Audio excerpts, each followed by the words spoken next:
Judith grew up without a mother. Her mother died when Judith was still a toddler, leaving her with only vague memories that surfaced occasionally. It's understandable, as Judith was only 4 years old when her mother succumbed to a heart attack. As Judith grew older, she learned that doctors had strongly advised her mother against pregnancy, warning that she might not survive it. However, her mother's desperate desire for a child led her to take the risk. Initially, contrary to medical predictions, both the pregnancy and birth progressed smoothly. Judith's mother radiated happiness beside her long-awaited daughter. Hope blossomed that they had defied the odds. Sadly, the illness eventually took its toll, and the young woman's health deteriorated rapidly. Despite their best efforts, doctors couldn't save her.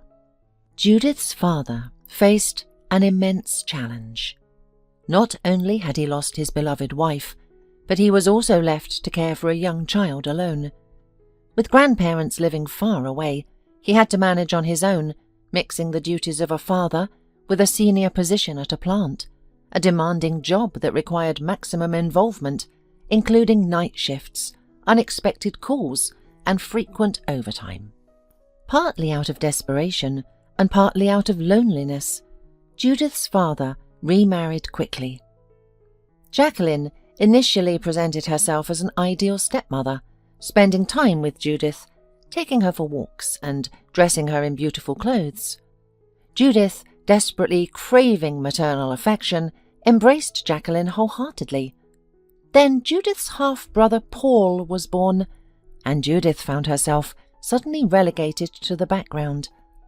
A change both noticeable and hurtful. She tried hard to regain the adult's approval, but to no avail.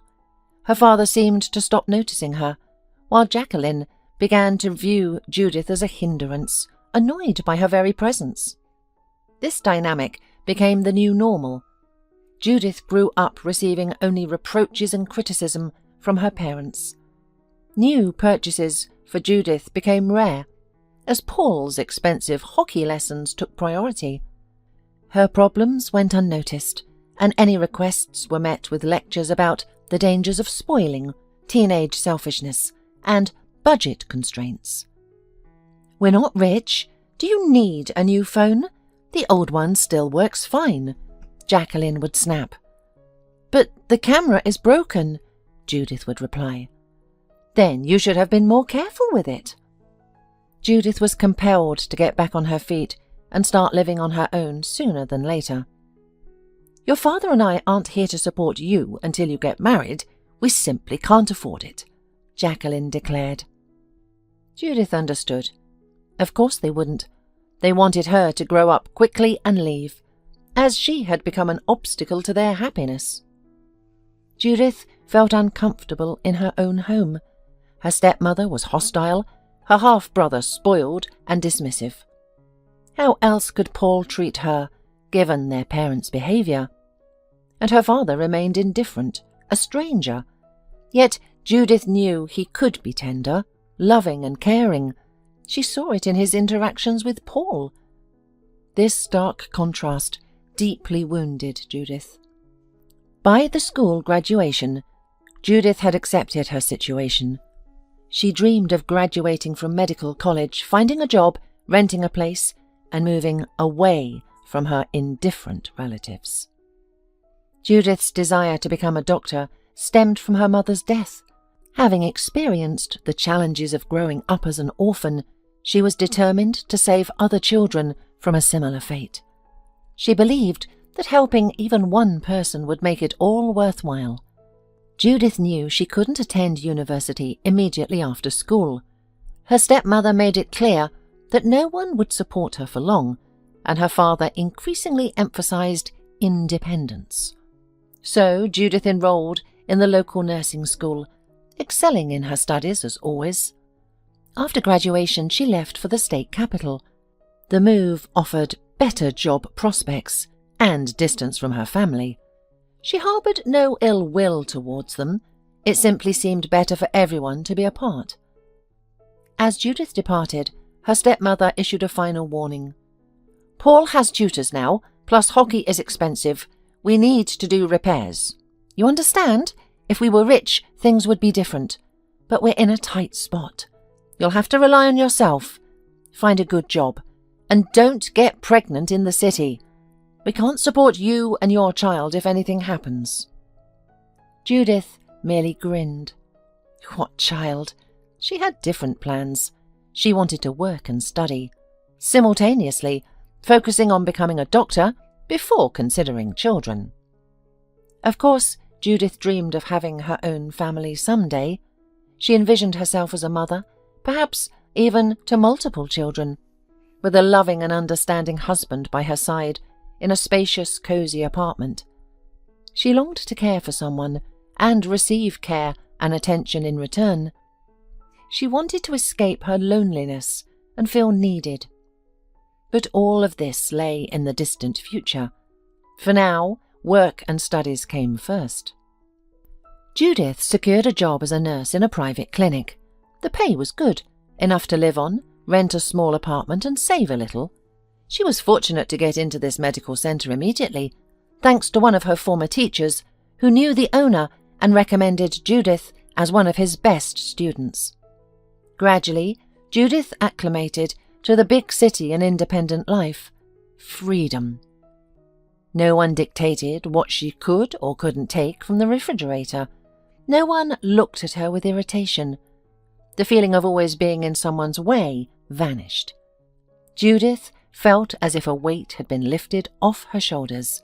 She had long dreamed of this moment, but couldn't have imagined the relief she'd feel. It seemed to Judith that now nothing was impossible, that all roads were open to her. It was as if she had wings. New friends appeared, colleagues, young nurses. They often invited Judith to the movies, bars and clubs. It was exciting and novel. For so long the girl's life had consisted only of studies and home, where her stepmother, who had an unfavourable attitude toward her stepdaughter, ruled. Now Judith embraced life fully. She had fun with friends, dressed beautifully, and worked. She didn't stop learning either. Judith pored over textbooks to improve herself professionally and prepare for her upcoming entry into the medical academy. She understood it would be incredibly challenging. She'd probably have to give up her beloved job and find something with a more flexible schedule. This, of course, meant a significant loss in income. Medical academy students have little opportunity for part-time work, as all their time must be devoted to study. Judith needed to save a tidy sum to live on during this period. That's why she opened a bank account, where she now transferred a significant portion of her salary each month. From time to time, her friends invited her to travel. Of course, she wanted to see the world, but Judith had a goal, and she was determined to achieve it. Then Ray appeared in Judith's life, and she suddenly seemed to forget her plans, overwhelmed by strong feelings. Judith met Ray in a bar. She and the girls had come in before the weekend to listen to music, chat and laugh, and, admittedly, to flirt and get their share of male attention. It was always so uplifting. While Judith's friends were already thinking about marriage, she didn't want anything serious yet. The girl remembered her goal, and relationships, let alone family life, didn't fit into her plans at all. Judith thought her mind prevailed over her heart, and sincerely considered herself that kind of person, until she met Ray. That evening in the bar, the girl didn't notice him at first. Millie, a friend, was hilariously describing an acquaintance, telling such funny stories about him that all of Judith's attention was riveted on her. The friends laughed until they were in tears. Millie was quite the storyteller. Suddenly, Judith felt a light touch on her shoulder from behind. She turned around and met the gaze of beautiful grey eyes.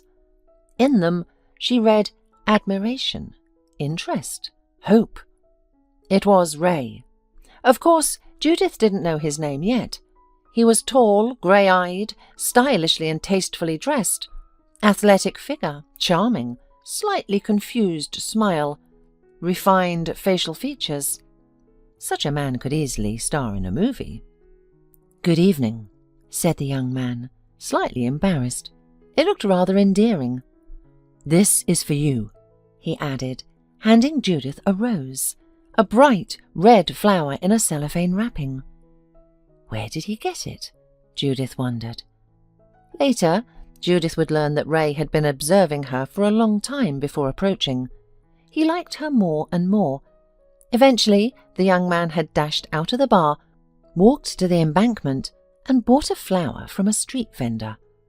At such a late hour, all the flower shops were closed, so he had to walk a considerable distance there and back.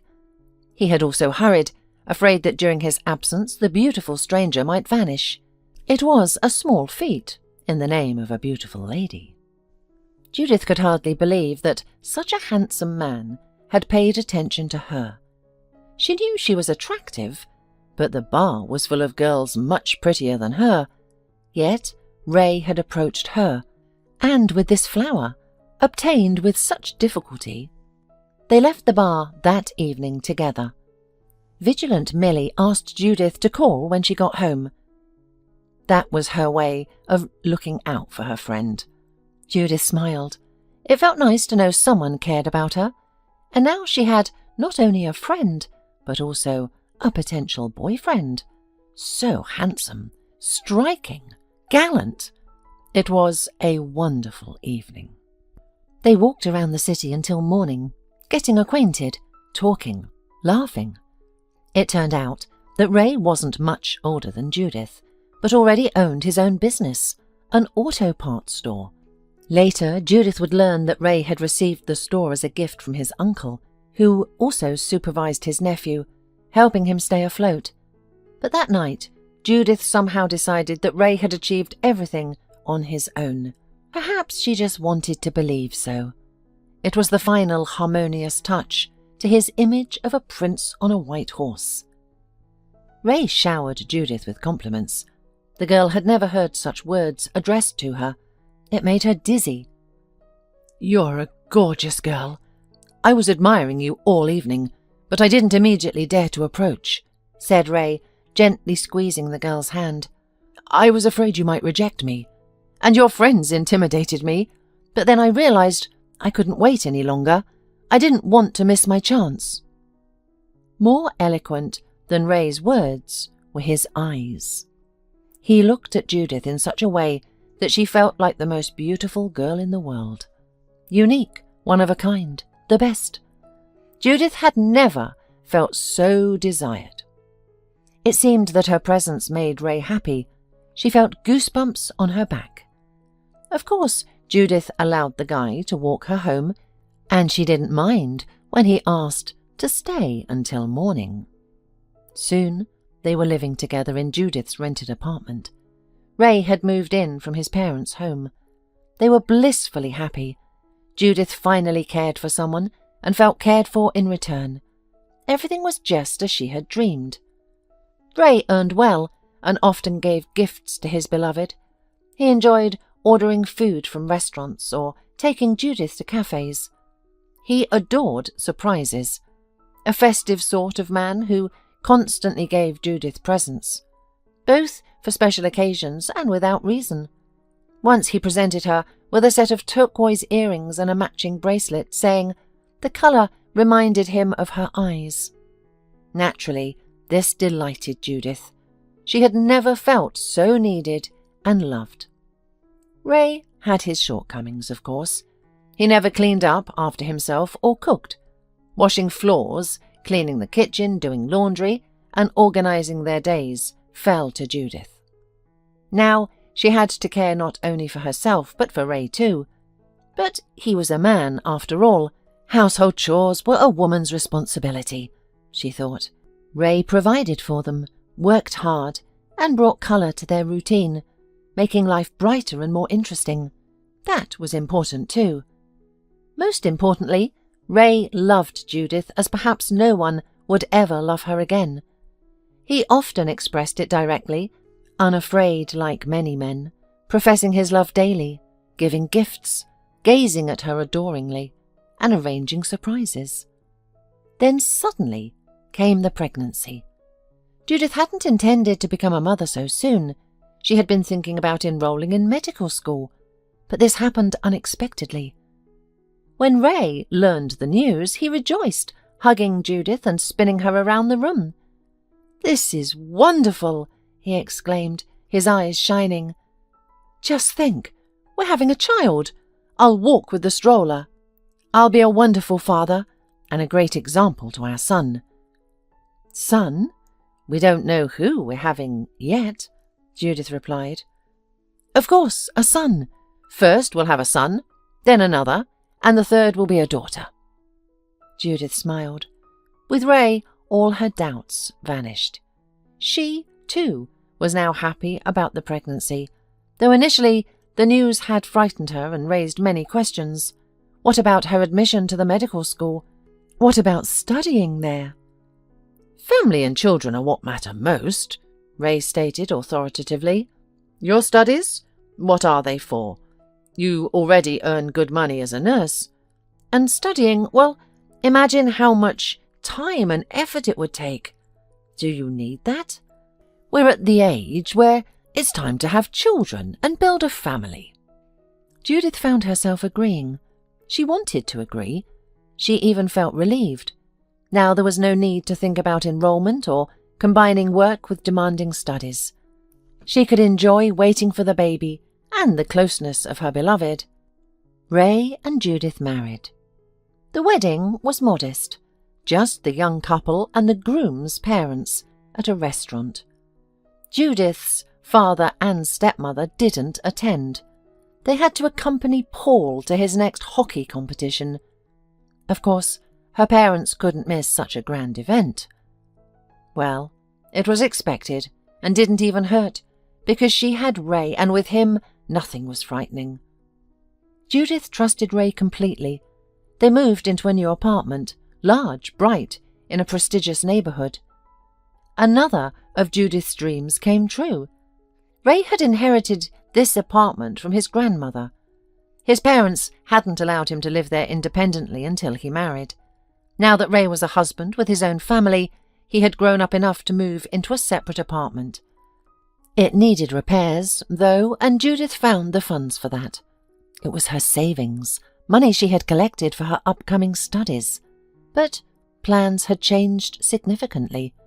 Now her studies were postponed indefinitely, and the baby was on the way. She wanted to bring the child home from the maternity ward to a beautiful, fully prepared apartment. "You're such a clever girl for saving money," Ray admired. "I'm having big problems with the store now. The profit is small, everything goes into turnover. You're the saviour of our family.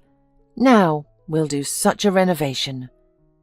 Judith was genuinely happy and even proud that she could contribute to setting up their family nest. Of course, she was used to having savings for a rainy day, and now this money was spent.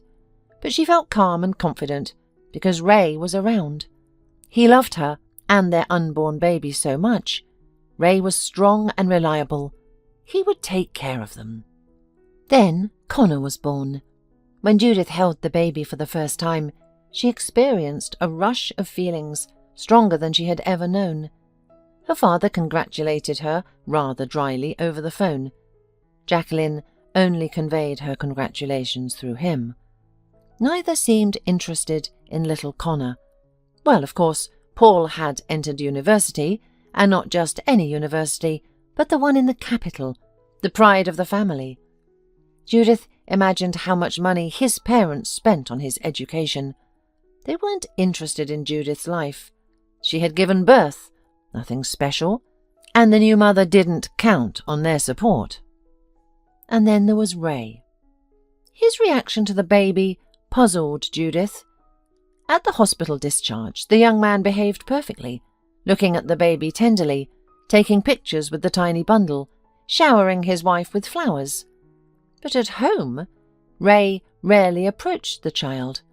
The baby seemed to cause him either fear or disgust. The infant's cries only irritated the young father. It was evident from the expression on his face.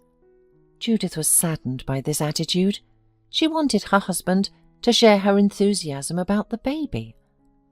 Judith tried to tell her husband about their son's achievements. He smiled, turned over, sat up, grew his first tooth. Ray always listened with half an ear. Since the birth of his son, he began to appear at home less often, citing work as an issue. Judith soon realized that her husband was spending time with friends in bars and clubs. Ray returned home late, smelling of cigarettes and other people's perfume, sometimes without even removing the nightclub's wristband. It was obvious what was happening. The most hurtful thing was that Ray now looked at Judith differently, as if through her. There was no more interest, no more admiration. Judith realized that she irritated her husband, and it pained her. She knew that childbirth and motherhood had changed her. Sleep deprivation, poor diet, hormones, constant fatigue. Her hair had lost its luster, and she'd gained extra pounds. But it was only temporary. After all, this was a small price to pay for the joy of parenthood. Why couldn't Ray understand this? Judith hoped everything would change when Connor grew up. Sons and fathers typically become close, sharing common interests, experiences, and male friendship. Yet as Connor grew, Ray remained indifferent to him, despite Judith's efforts to involve her husband in childcare and bonding. "I'm tired, I've worked all day," Ray would protest when asked to take Connor for a walk. "I want to watch TV in peace. And you're pushing me out with him. You're home all day. Can't you walk your son by yourself?" Judith could only sigh. Of course, she could walk with the child. She even enjoyed it. But she desperately wanted their son to bring Ray the same joy. It seemed Ray had expected something else from fatherhood and family life. He looked very disappointed. Connor grew up and started kindergarten. Judith returned to work, which made her incredibly happy. But it soon became clear that she couldn't keep her old job. Their son frequently fell ill, requiring her to take sick leave, which wasn't welcomed at the private clinic. Ray could have helped. He had his own business and was his own boss. He could have spared time to come home for a couple of days. But he didn't want to get involved. "Childcare is a woman's job, and the man is the provider. It's not my business to wipe the baby's nose." Judith had to quit her job at a private clinic and work as a nurse at the state hospital. The schedule was more flexible, and the management was more loyal. The salary was significantly less, but Judith tried to view this as a temporary setback. She no longer dreamed of becoming a doctor. Family life had turned out to be much more complicated than she'd imagined. Childcare and household worries all fell on Judith's shoulders only. Ray worked and earned well, but that was all his contribution to the family. His life changed little after their son's birth. He still met with friends and even went away with his buddies for days at a time, flying to the seaside or going hiking. Ray grew more and more distant. Judith became a stranger to him, boring him with her endless domestic issues and problems. He paid little attention to Connor. The boy still bothered him. Judith kept hoping to see some paternal feelings in her spouse, but in vain. Perhaps it was too early for him to become a father. He saw himself as anything but a parent to a little boy, or a model family man, a cool businessman, a young partygoer, a great friend. Household responsibilities depressed and burdened him. Ray didn't even try to hide it. When Connor was 5, Judith's father passed away. They had grown distant in recent years, becoming almost strangers. But Judith still felt a sharp longing for her father.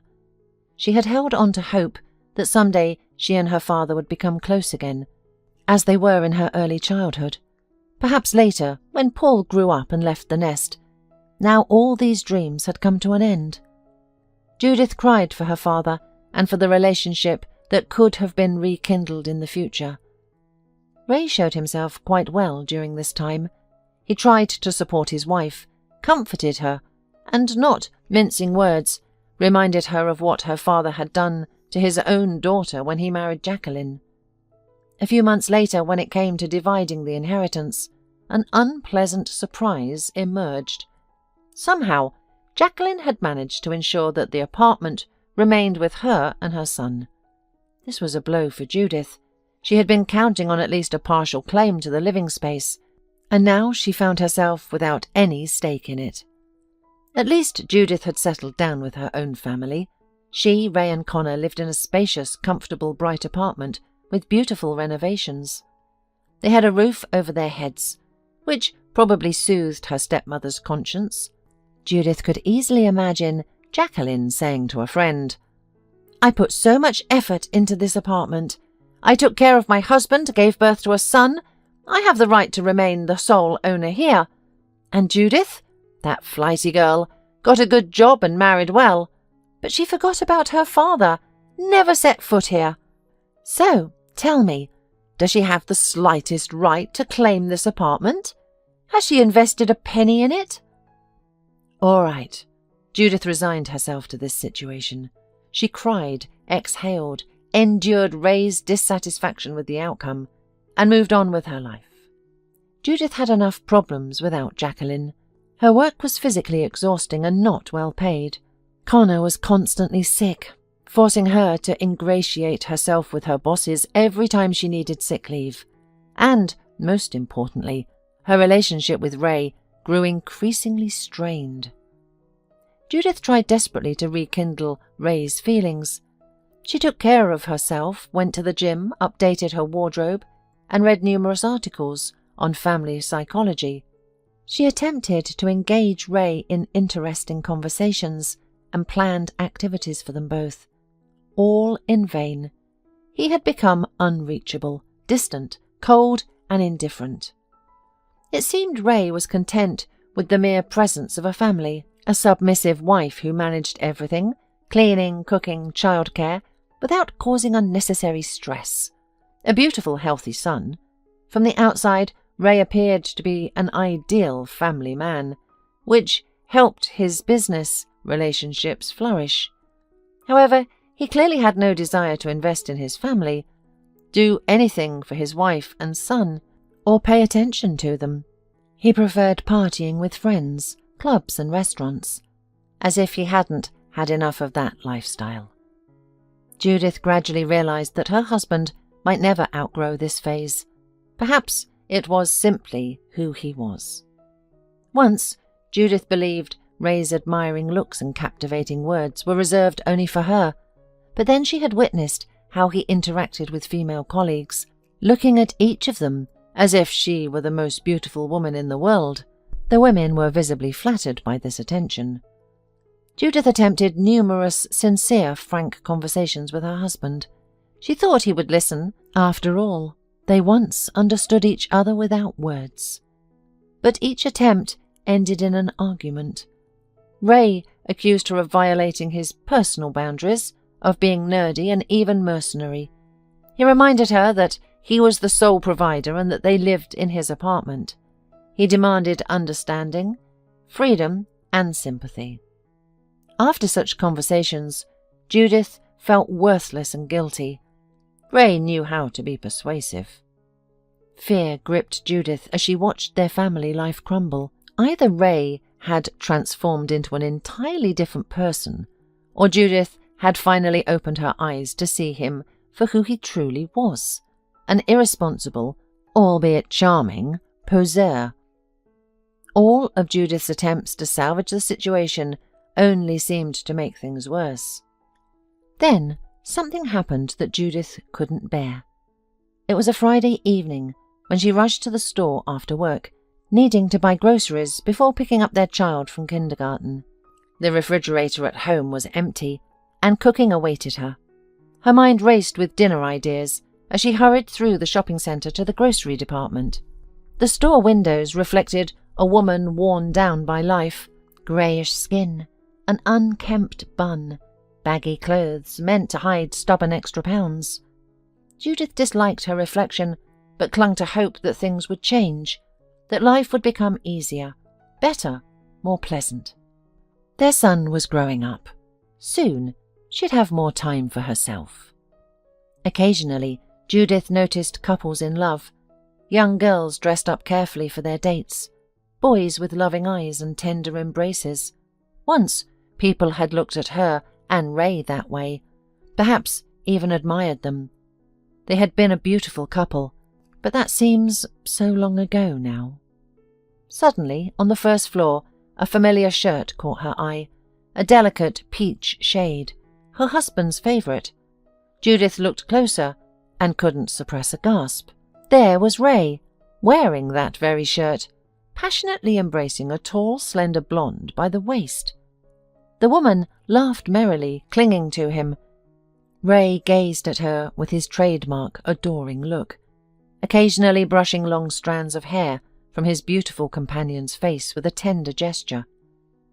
Judith observed the couple from the second floor for a while. Unaware of her presence, they behaved freely. Ray held the blonde closer and closer until they disappeared into an expensive Italian restaurant within the shopping centre. Judith had seen enough. She sank helplessly onto a bench near the escalator. So, Ray is cheating on her. Though Judith had harboured suspicions before, she had always dismissed them, convincing herself that her husband was simply spending time with his male friends. She had even managed to accept the idea that men needed such companionship, like air. But this blonde, she was definitely not Ray's friend. Their intimacy was evident in the gestures and glances. That evening, after their son Connor had fallen asleep, Judith decided to confront Ray. She deliberated for a long time, but realized she needed clarity and truth, no matter how painful. Ray didn't even try to deny it. He listened calmly as Judith spoke, her voice trembling, her legs unsteady. She must have looked pitiful, for her spouse regarded her with contempt. "Well, that's great," Ray finally said when Judith fell silent. "You figured it out yourself, saving me the trouble of explaining.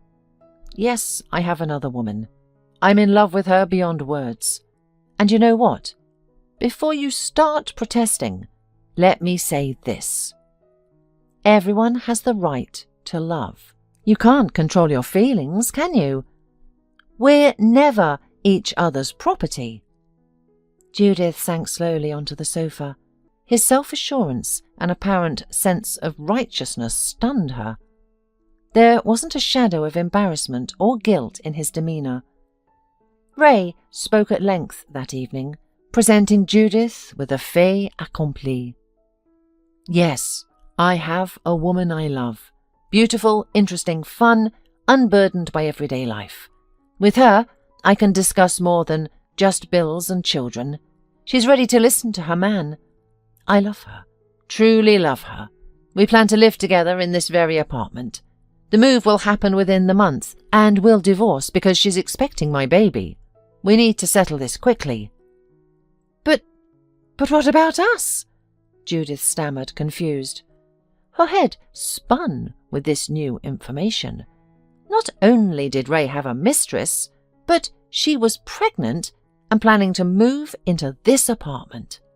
The apartment where Judith had invested all her savings in renovations. The apartment she had considered her own. Connor was born and raised here. He adored his room. How can this be? Ray shrugged his shoulders. "You're not the first nor the last to divorce her husband. You have a job. You'll rent an apartment. An alimony? I'll pay for Connor, of course." Alimony. Judith knew that her spouse officially reported the minimum income. Alimony from such an income would be pennies. And Judith couldn't work normally, having to constantly take sick leave. Ray knew this well. "But I'm not kicking you out right now," Ray concluded. "I'm not such a monster as you try to make me look. You'll find an apartment. I'll help you with the move. Everything will be fine."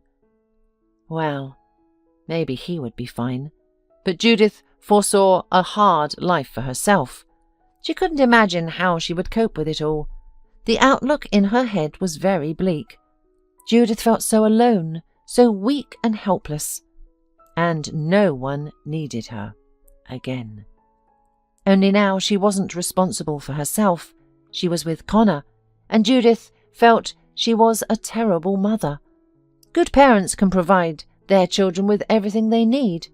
But what could she, Judith, do? The woman began to look for a suitable apartment. However, nothing worked out for her, not with her salary. Ray now rarely appeared at home, living openly with his mistress, sometimes calling Judith, hurriedly inquiring about the progress of her search for a new home. And Judith had nothing to please him. In despair, the woman decided to resort to an extreme option. The day before, a very unusual story had happened to her. The woman worked as a nurse in the regional hospital, where patients from villages were brought, and in the cardiology department lay an old woman, dry, grey, wrinkled, with very kind light blue, almost faded eyes.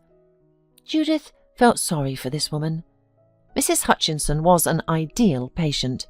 She didn't complain much, was friendly with the staff, and obediently followed all her appointments. She was already in her 9th decade, and of course the elderly woman had significant heart problems. Everything indicated that she didn't have long to live. No one visited the elderly woman, while other patients were visited by their relatives. Judith felt sorry for her. She would give her something to eat, or talk to her. It wasn't especially pleasant and valuable for a lonely old person to communicate with her. Judith soon learned that Mrs. Hutchinson had once had a large family, a daughter and 2 sons, and a beloved husband, and then fate began to strike one blow after another. First, her husband passed away. He wasn't old yet, but that's how it happened. The man didn't take care of his health and worked hard. Then disaster struck their eldest son, who had chosen the military profession and knew the risks he was taking. Later, his brother died, drowned. The daughter married a foreigner and left. At first she called to ask how her mother was doing. Then she forgot her family altogether. Mrs. Hutchinson guessed she had a good life there, so she didn't want to think about the past. Mrs. Hutchinson was happy for her and took no offence. And so it came to pass that there was a large family, 3 children, and now there is no one around. Mrs. Hutchinson shook her head sadly as she told Judith her tragic story. Judith looked at the elderly patient now with entirely different eyes. How can a person survive so much grief? Judith often talked to Mrs. Hutchinson. Soon the elderly woman knew a lot about the young nurse. She knew that Judith had grown up without a mother, that her evil stepmother had left her without an apartment, and she knew about her problems with her husband. And of course, Judith told her favourite patient about her dream, the unfulfilled dream of becoming a doctor. "I have lived in this world for many years," Mrs. Hutchinson said when Judith first told her what she wanted to become. "And I know one thing. If you want something terribly, it will definitely come true. I don't know how it works, but I'm telling you for sure it will come true, and that's it." And then, one day, Judith came in for her shift and was surprised to see that Mrs. Hutchinson's bed was empty. The nurse said that the elderly woman had passed away during the night. Judith felt a pain, an emptiness in her heart, as if she had lost a loved one. And so it was, for Mrs. Hutchinson was the only one who had listened to her so attentively and with such interest. She pitied and sympathized with Judith, and even managed to find encouraging words. A little later, a surprising thing came to light. It turned out that Mrs. Hutchinson had left Judith her cottage in the village and had written a will for the nurse. "Wow, this is unexpected," Judith shared her impressions with her colleagues. "What's so unexpected?" asked Kate, a young doctor. "She has no one at all, and here you are, The old woman was pleased that someone was listening to her. The elderly need a lot of attention. You brightened up her last days, and she thanked you. You can't take your old house to the next world anyway, and the old lady understood that. Lucky you. Lucky indeed, Diana, the head nurse, grinned.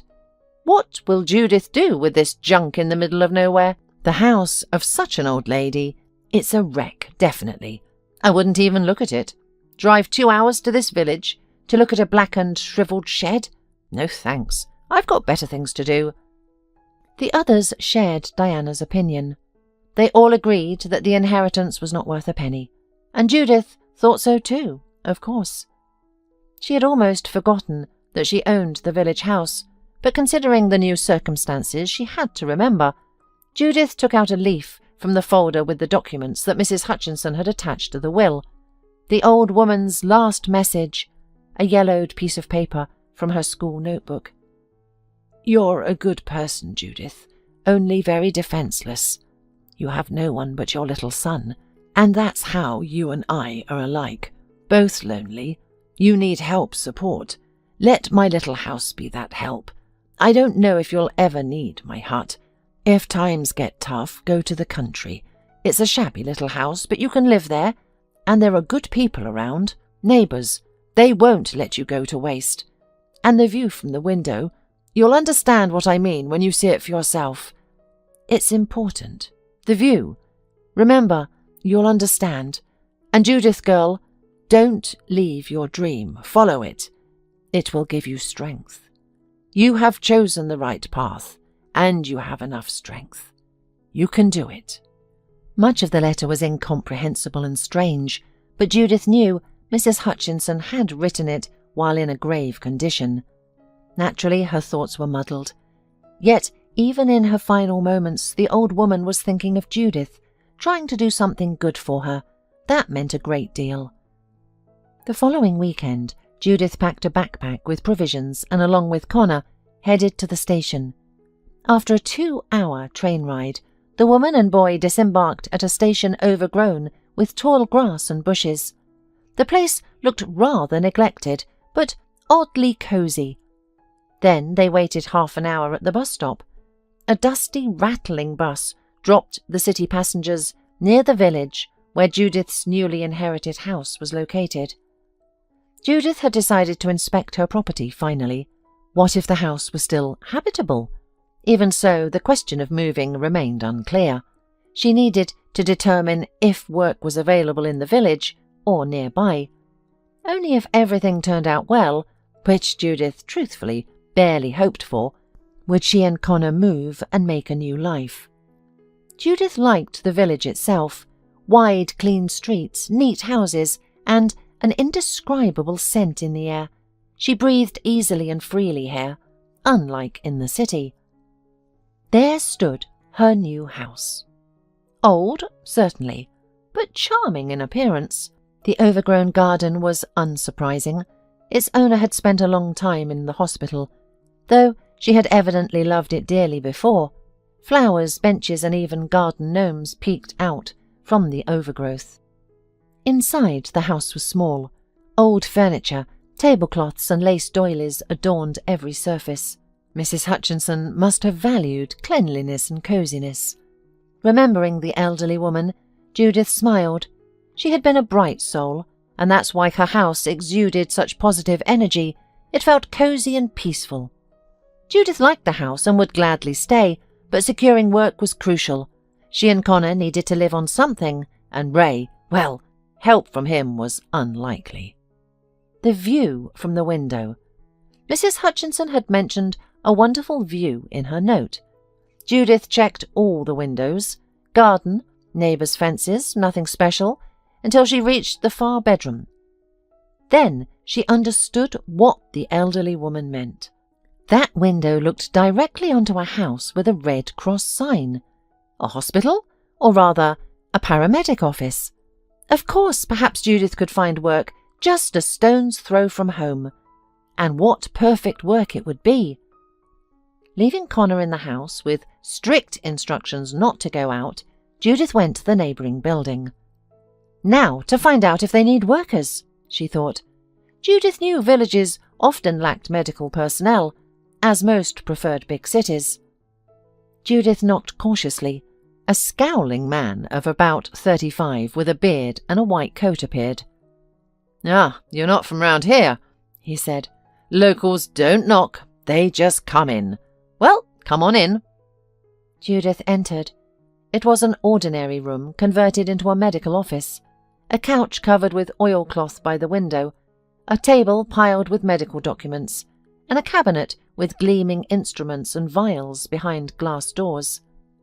"Have a seat," the man said, studying Judith. "What's troubling you?" "Oh, no," Judith smiled. "It's not that. I just—" And she briefly outlined her situation. She told him about Mrs. Hutchinson, her inheritance, and explained her need for work. "I have extensive experience as a nurse. I'm competent in all nursing duties, not afraid of hard work, and skilled in patient communication." "I'm sure you are." The man smiled for the first time, his eyes warming. "If you couldn't talk to patients, Mrs. Hutchinson wouldn't have left you her house. She could see right through people." "So, do you need staff?" "We certainly do. Desperately. I'm the only one in the whole village and area. I can't manage alone. I'm fighting to open an official paramedic station here, but they keep replying that it's not allowed. There's not enough staff, and so on." "And this?" Judith looked around. "Isn't this the medical centre?" "This? I founded it voluntarily. We're operating on a small scale. I'm working alone, but I can't hire help. What doctor would agree to work in the middle of nowhere for a pittance?" "Well, I would, for example." "I can't offer you a decent salary like in the city, though. I'd like to," the man in the white coat warned. "Yes, I understand. As long as there's enough for bread." "Well, there's certainly enough for that. So, what do you say?" "Yes," Judith nodded with a smile. "And I suppose it's time we properly introduced ourselves." The man introduced himself as Brandon. He explained that he had once worked as a doctor in the city, but decided to return to his native village. He'd grown weary of urban bustle and felt drawn to his small homeland, especially since people here needed his help. The nearest clinic was in the district centre, an hour away. Every day brought new medical issues, so Brandon helped his neighbours on literally voluntary basis. Brandon had converted half of the house into a makeshift paramedic's office, living alone in the other half. Judith didn't ask where the money came from, but Brandon understood her unspoken curiosity. As a former highly paid surgeon, he had savings to buy necessary medicine and instruments. The head of community also helped, allocating funds from the budget when possible. The story seemed strange and improbable to Judith, yet she liked Brandon immensely. An aura of calm emanated from him, and his warm gaze betrayed a kind heart. Judith found a job in the village, much to her delight. She briefly returned to the city to pack her belongings. Then she and Connor moved into the house they'd inherited from the kind Mrs. Hutchinson, and a new chapter began for them both.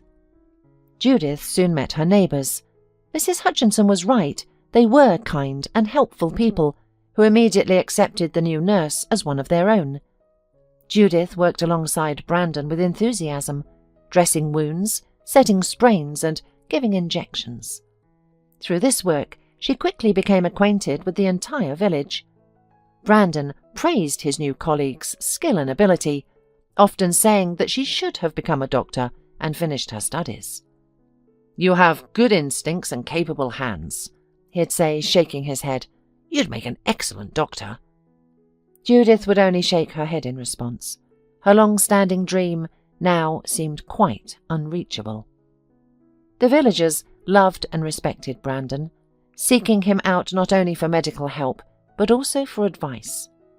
Local men often invited the doctor to join their gatherings, but he invariably declined. He didn't drink at all. He did, however, smoke heavily. Despite his outward sternness and taciturnity, Brandon was a kind and sensitive man. He quickly found common ground with Connor. Brandon adored children in general.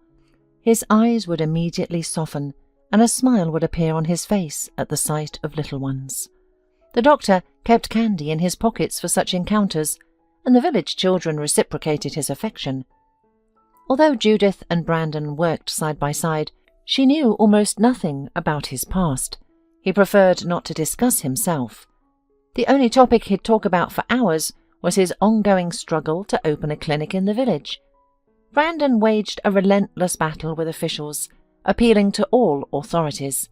He hired lawyers and was constantly involved in lawsuits. These matters often required him to visit town. Judith marvelled at the enthusiasm with which he defended his fellow villagers' rights, and had little doubt that his efforts would eventually bear fruit. One night, Brandon knocked on Judith's window. This was a rare occurrence, signalling that someone in the village urgently needed medical attention, and Brandon couldn't manage alone.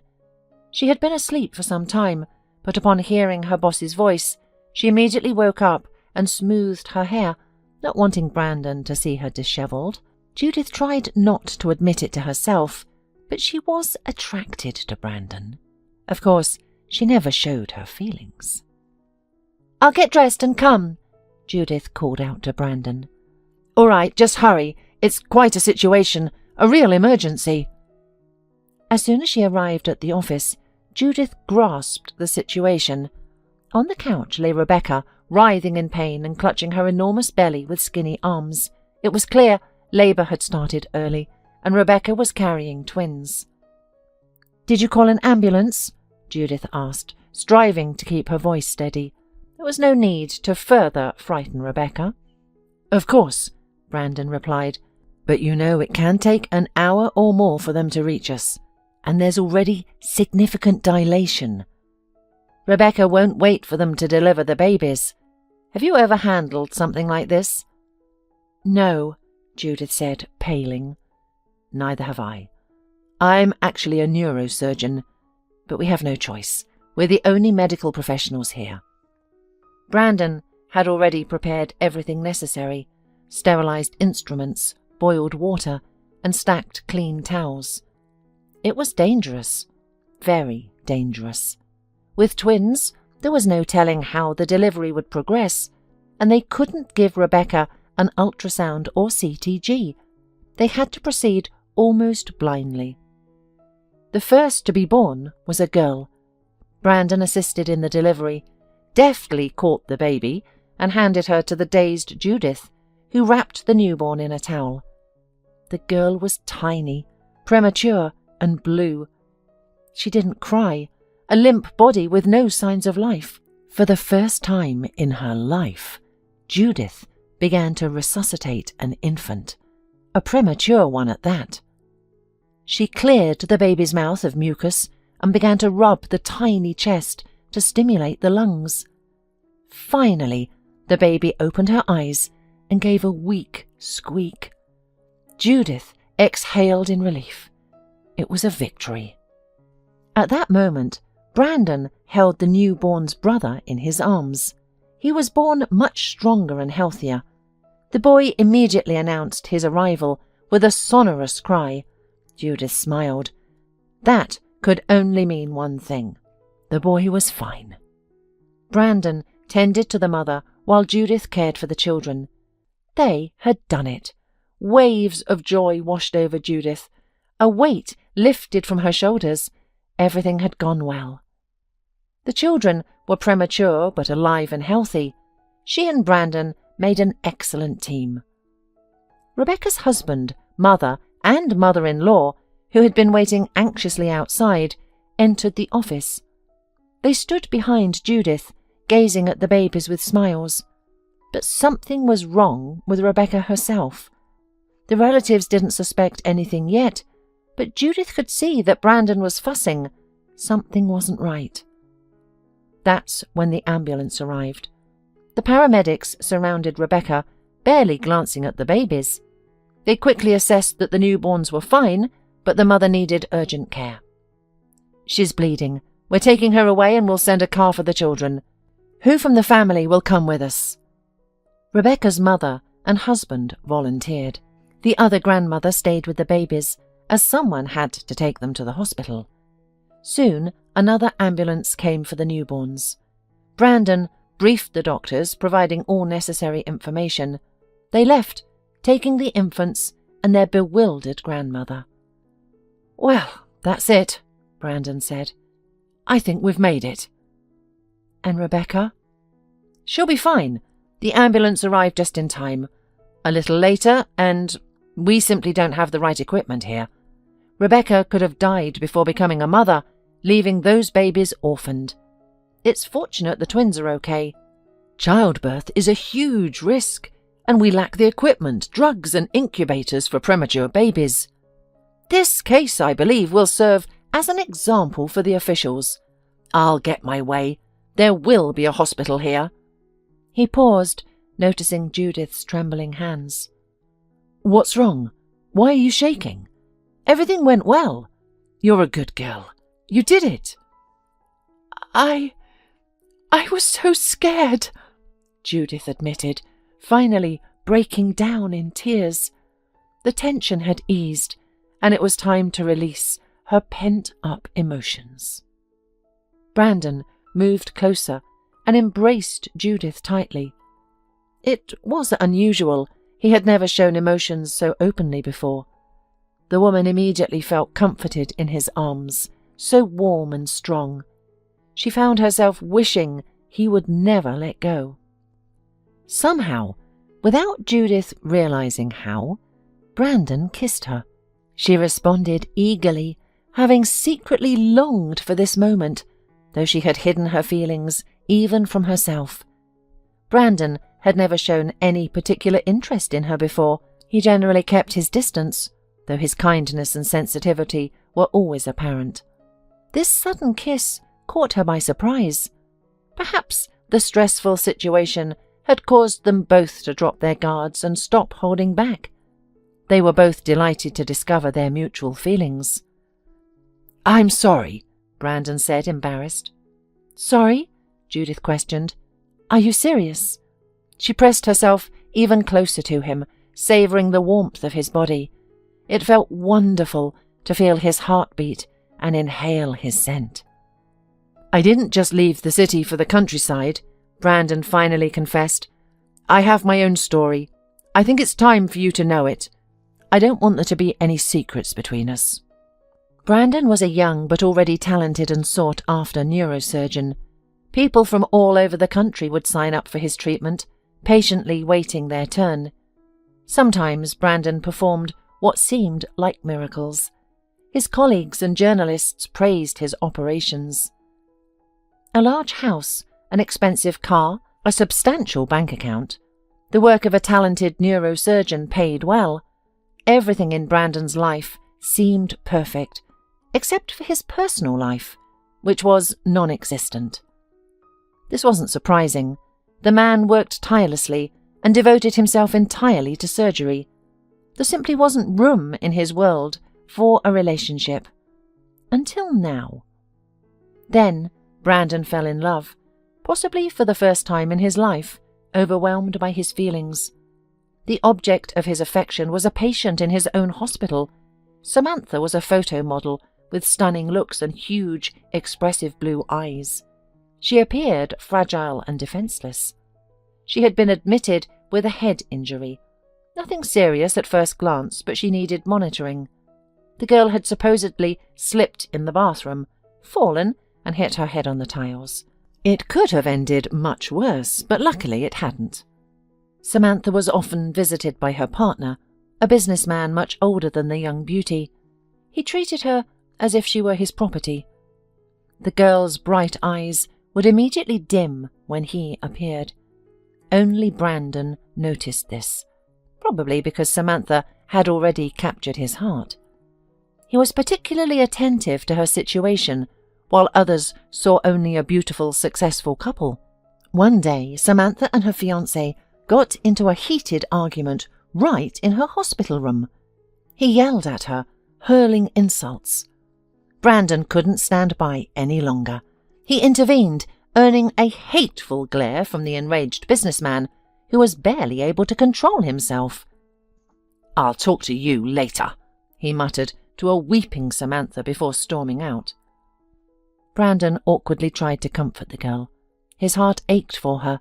He wanted to embrace her, but hesitated, unsure of how Samantha would react. The girl herself pressed against the doctor, sobbing and shuddering. Brandon put his arms around her, whispering soothing words.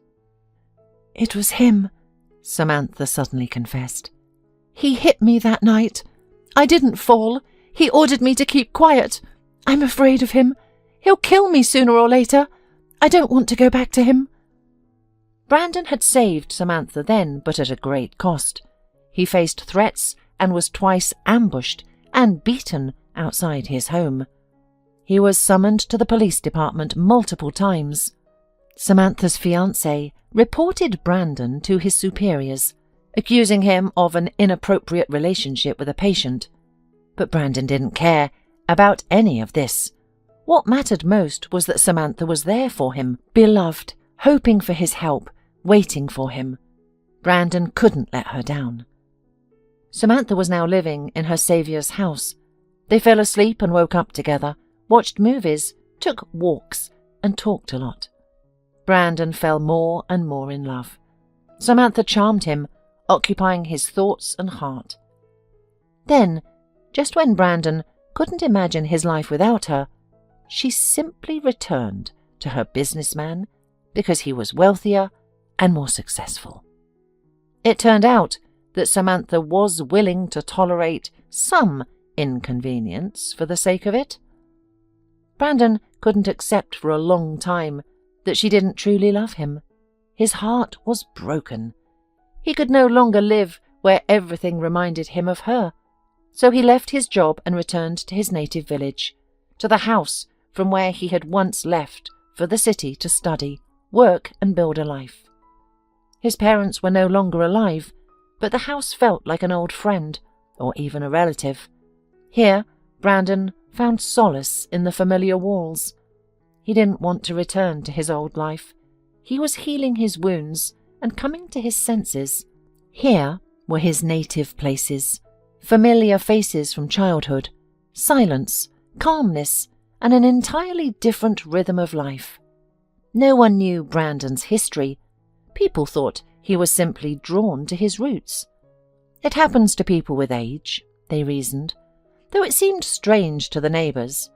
Well, they figured, the rich have a right to their oddities. Brandon couldn't stay idle for long. He realised there was no place in the village where people could get medical help, so he started his fight. He knew it would be a long battle.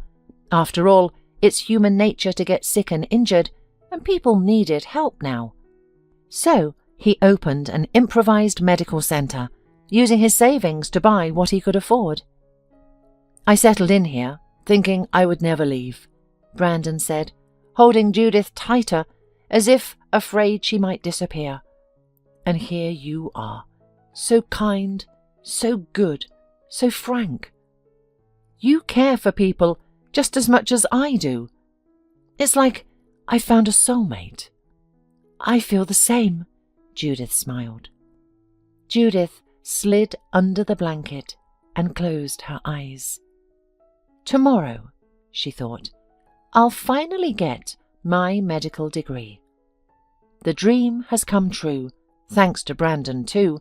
We've been together for so long, and we seem to love each other more every day. It's wonderful." By then, Brandon had succeeded in opening a tiny hospital in the village. Rebecca's case with her twins had played into his hands in this struggle. The clinic was housed in a 2-story building of the former pub. It was renovated, equipment was brought in, and medical staff were invited. With a sense of accomplishment, Brandon and Judith returned to the city. Now they were a family. Connor couldn't believe his happiness for a long time, and neither could his mother. Brandon, as he had wanted, went back to work, continuing to perform surgeries, giving people health and a chance for a full life. And Judith, she entered medical school, still determined to realise her dream. Brandon supported her in this endeavour and even helped her prepare for the entrance exams. Very soon, Judith, a certified therapist, will join her husband at the hospital as a specialist and start working.